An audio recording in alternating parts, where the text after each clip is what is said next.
Hey, this is Gail from A Seat at the Table podcast. Now, you already know that Anchor is the easiest way for you to record. We already know that. You already know that Anchor gives you everything you need in one place for free.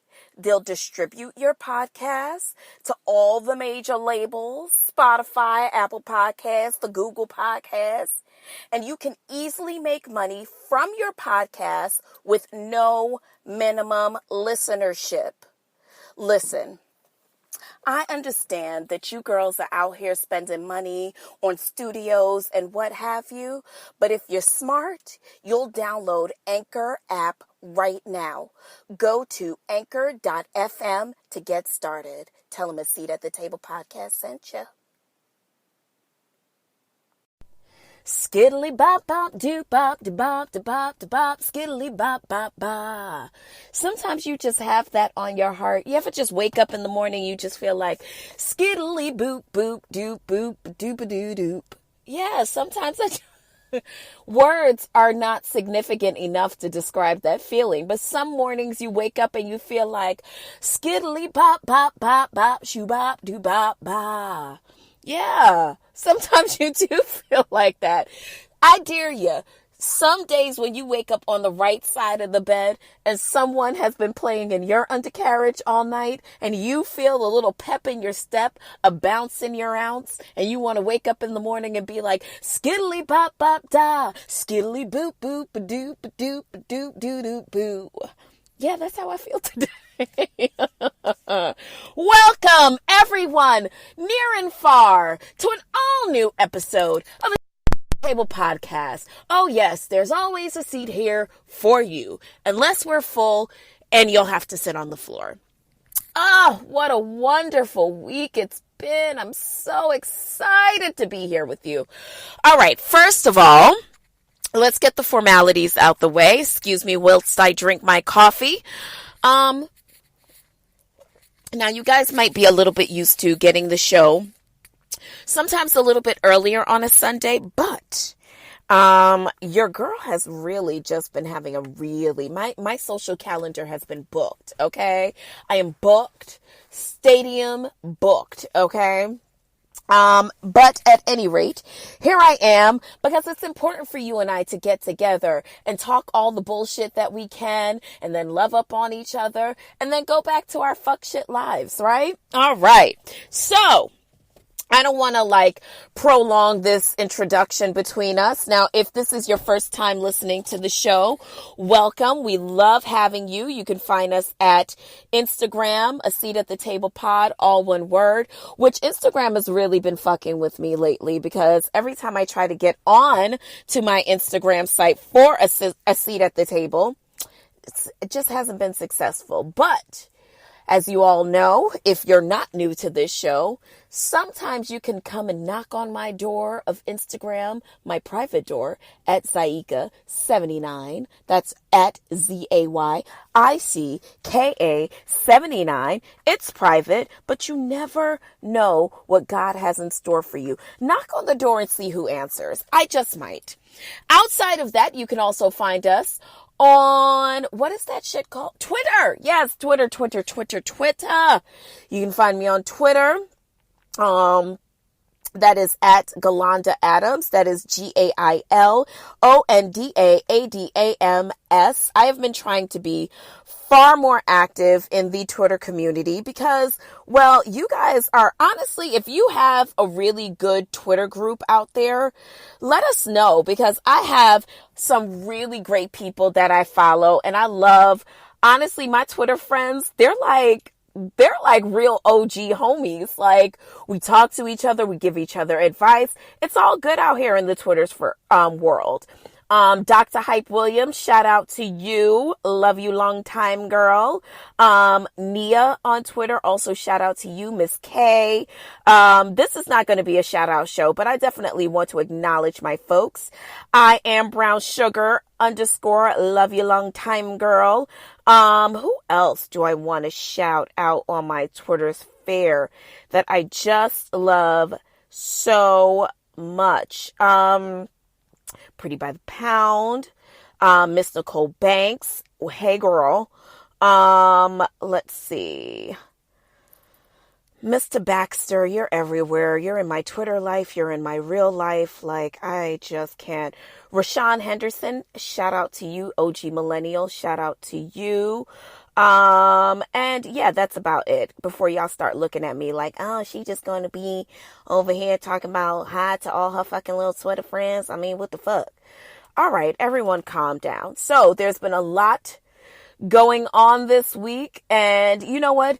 It feels like I'm Phyllis Hymen. I've just decided that for those of you who don't know who Phyllis Hymen is, Google is your friend. Break her out. She's a well-known Philadelphia born and bred singer. One of her biggest hits, Living in Confusion, one of my favorite songs. Living in confusion, confusion, confusion. Seems like I'm always going through the changes. Yes, bitch, I'm living in confusion. I probably am confusion this week, but whatever. Anyway, speaking of Phyllis Hymen, let's go ahead and just talk about T.I. really quick because I'm kind of sick of this story, but let's just do it. T.I. appeared on a podcast, I believe sometime either this week or last week, where he talked about, and now one of the hosts of the podcast is none other than Miguel's wife, Nazanin. I don't follow this podcast, so I really am not familiar with them up until this point where T.I. appeared on their show. But in his appearance, he talked about visiting the gynecologist with his young daughter to ensure that she is a virgin.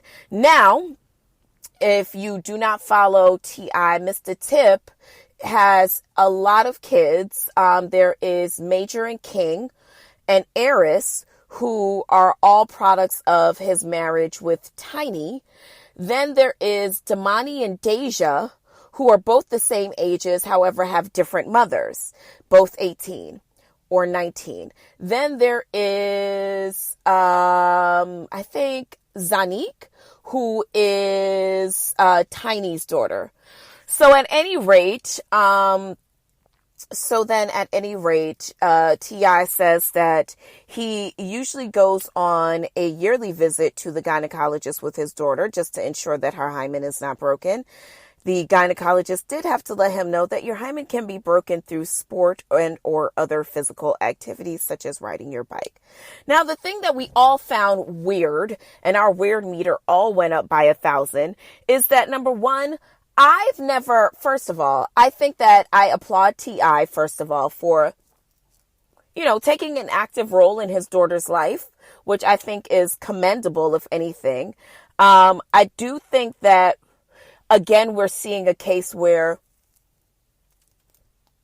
the stereotypical role of male versus female is definitely, and toxic masculinity is definitely reigning supreme here. Now, for most of you, you won't see a problem with T.I.'s younger son, King, who had been on tour. I guess he has a burgeoning rap career.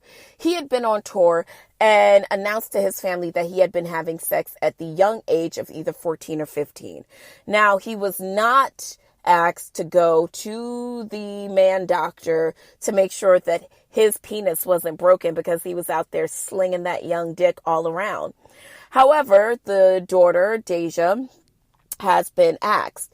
Now, I personally feel like if you are going to do something like that, perhaps you don't announce it to the whole world because that's super embarrassing. Deja is now enrolled in college, and can you imagine like the conflummoxtry that what went on with her just to know that your father is out here telling your business like this? That's weird, number one. Number two, when he was featured on the show and he talked about this, the two female co-hosts did not check him. They actually just fucking laughed as though it were funny. It is not funny to have a man say that to ensure that his daughter is not losing his virginity, he's going to the gynecologist with her and I guess asking her to waiver her Hippocratic oath rights to not have to divulge any of her medical information to anyone.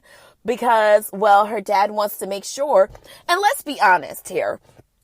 I think the biggest point that I gathered from all of this is that T.I. just doesn't want his daughter being with anybody like him. I mean, let's call a spade a spade. I mean, if she were to get with anybody like him, that means that she could be one of several baby mothers. And maybe he doesn't want that for his daughter. Now, I would say that there's probably easier, less messier ways to go about this. Perhaps you could just trust that you're raising your daughter correctly or as best as you can. And even if she does decide to have sex, that you would educate her enough so that she doesn't feel like she has to play the role of a good girl virgin for the rest of her life. Because the fact of the matter is, T.I.'s been having sex forever. His young 15-year-old son is now having sex. And it's definitely an uneven weight of seeing that they would put the weight on the daughter and not on the son. So that's just number one. But number two, I think also the toxic masculinity is definitely a problem. And also the stereotypes that, oh, well, your daughter needs to be the virgin, but all the women that you're fucking and talking about their skanks and trash, those people's daughters don't need to be virgins. Yours does, though. I mean, listen, all I can say is hopefully Deja does not, in a lot of ways, end up marred in her young age by dating someone who perhaps could be a lot more like her father than anything else, which I'm sure is scary to him. In other toxic masculinity news, now, if you guys follow my Instagram page, I reposted something from someone else that I follow on Instagram. And it was basically a post about a man and a woman who are seemingly together, and they just came from getting their nails done. Now, the man in the image has his nails buffed out, perhaps even painted with a clear coat. The woman has her nails painted in a lime green, whatever. Now, the original post, talked about how this new masculinity stuff is becoming too much. LMAO. Women are on a mission to feminize their men for one ass reason. And that reason is to avoid cheating and to limit competition on their end. That's it. I'm reading the excerpt of the post. This is not my personal opinion. A woman knows that the more masculine, physically and sexually attractive you are to other women, the higher the chances of you cheating on her. Like, for real, why are dudes polishing their nails and why are women accepting this buffoonery? Now, I posted it because I wanted to solicit the opinions of others, definitely opening up a forum and a dialogue where people could talk about whether or not they agreed with me. Because let's be real, if there's one thing that we could agree with Kanye West on, is that people have the right to their opinion. I don't hold on to ideologies to the point that if you disagree with me, you are my enemy. It's okay for us to have a disagreement. But I just think that there are cases of right and wrong. And I think that sometimes if you allow open dialogue to happen, as opposed to trying to get someone to agree with you, you could get them to understand your viewpoint. So I felt like posting this and allowing people to comment on it would allow for great dialogue and because I knew that we would have varying opinions here. Now, here's my thing. I don't think that any acts of grooming are a proclivity to a man being overly effeminate. I think that a man who takes the time to groom and notice the details is going to notice the details in life. Whether that means, like, if he wants to get his feet done, he wants to get a pedicure, he wants to get a manicure and get his nails buffed out. If he manscapes, if he tans, if he whitens his teeth, if he does face masks, what if he conditions his hair with a shower cap and makes his own mayonnaise egg conditioner? I don't think that would mean that, oh, well, that has anything to do with his actual sexuality. I would just think that this is a guy who gives a fuck about his temple. Honestly, I mean, I don't know about y'all, but one person commented, like, getting your nails done is not a bad thing. I don't want anybody sticking his finger up my vagine and his nails are dirty. And he's worried about being a man, and I'm worried about him giving me some sort of wretched lockjaw in my vagine. No, thank you. Here's the thing. Alicia Keys